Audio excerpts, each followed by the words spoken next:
À l'unité d'hémodialyse de l'hôpital de Matam, c'est l'exiguïté de la salle qui attire l'attention. C'est des locaux qui sont très étroits, donc les lits sont vraiment entreposés. Docteur Boubacar Sarr, chef du service de néphrologie.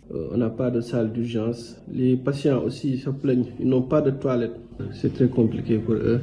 À cette exiguïté, il faut ajouter la vétusté des locaux avec un matériel qui tombe souvent en panne. L'unité quand même souffre un peu de la vétusté parce que le matériel date quand même de 2016. Donc on a souvent des pannes de nos machines de dialyse, souvent des pannes au niveau du système de traitement d'eau, de l'osmoseur, la climatisation. C'est avec ces moyens de bord que le néphrologue et son équipe se débrouillent pour soulager leurs patients. Ce sont des infirmiers, des assistants infirmiers. On a aussi 2 techniciens supérieurs et d'autres qui sont en formation. Nous sommes quand même bien lotis grâce aux efforts faits par le directeur de l'hôpital régional de Matam qui a vraiment consenti des efforts pour nous fournir le personnel nécessaire vraiment pour fonctionner de façon optimale. En moyenne, 30 malades sont pris en charge à Matam avec le même nombre qui sont sur la liste d'attente. Au maximum, notre cohorte est de 30 patients. Parfois, on dépasse un peu parce qu'il y a des urgences qui nous viennent de l'hôpital